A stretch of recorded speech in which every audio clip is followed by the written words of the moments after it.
Hello friends, आज आपण पारंपरिक लापशीची रेसिपी बघत आहोत. मौसूद लापशी आणि जर त्यामध्ये गुळाचं जर योग्य प्रमाण असेल ना तर चवीला अतिशय छान लागते. लहानांपासून मोठ्यांपर्यंत सगळ्यांनाच आवडते. तर या लापशीच्या रेसिपीला चला सुरुवात करूया. या ठिकाणी गॅसवर एक कुकर ठेवलेला आहे. कुकर गरम झाला की याच्यामध्ये एक पळी एवढं तूप घालून घेत आहे आणि त्याच्यामध्ये एक वाटी एवढी लापशी घालून घेत आहे. तुपावरती ही लापशी परतून घ्यायची आहे. या लापशीला दलिया देखील म्हणतात. किराणा मालाच्या दुकानामध्ये सहज तुम्हाला अवेलेबल होईल. 1 ते 2 मिनिट तुपावरती परतून घेतल्यानंतर याच्यामध्ये त्याच वाटीनी 4 वाटी एवढं पाणी घालून घ्यायचं आहे. 1 वाटी एवढा दलिया आहे तर त्यासाठी 4 वाटी पाणी घातलेलं आहे. थोडंसं मिक्स करून घेऊया आणि अगदी चवीनुसार मीठ टाकून याच्यामध्ये घेऊयात आणि कुकरचं झाकण लावून आपण याच्या 4 शिट्ट्या करून घेणार आहोत. शिट्ट्या झाल्यानंतर आपण कुकरचं झाकण काढून घेऊयात. या ठिकाणी बघू शकताय मौसूद अशी लापशी शिजलेली आहे. आता ही लापशी गरम आहे तर यामध्ये आपण 1 वाटी एवढा चिरून घेतलेला गूळ घालून घेत आहोत. गुळाचं प्रमाण तुम्ही तुमच्या आवडीनुसार कमी जास्त करू शकता आणि गूळ या लापशीमध्ये व्यवस्थित मिक्स करून घ्यायचा आहे. त्याचनंतर 2 चमचे एवढा ओलं खोबरं चिरून घेतलेलं आहे. ओल्या खोबऱ्याने चव अतिशय छान लागते. ओलं खोबरं नसेल तर या ठिकाणी तुम्ही सुकं खोबरं चिरून देखील घालू शकता.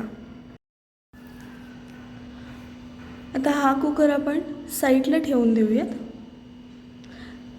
तर या ठिकाणी गॅसवरती एक कढई ठेवलेली आहे. कढईमध्ये परत एकदा 1 पळी एवढं तूप घालून घेत आहे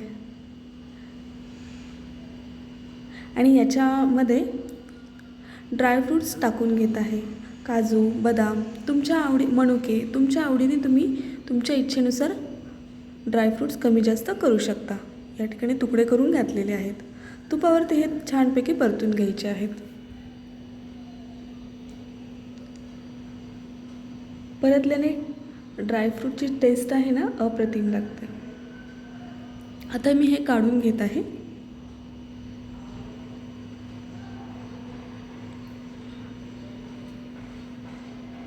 आता याच कढईमध्ये आपण कुकरमध्ये गूळ लापशी जी मिक्स केलेली होती ना ती काढून घेणार आहोत.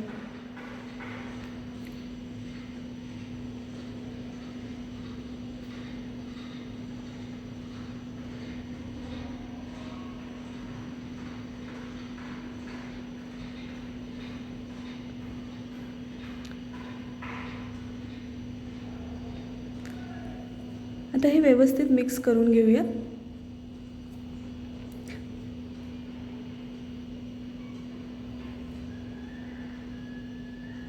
आणि जे आपण तुपामध्ये परतून घेतलेले ड्रायफ्रूट्स आहेत ते टाकून घेतलेले आहेत.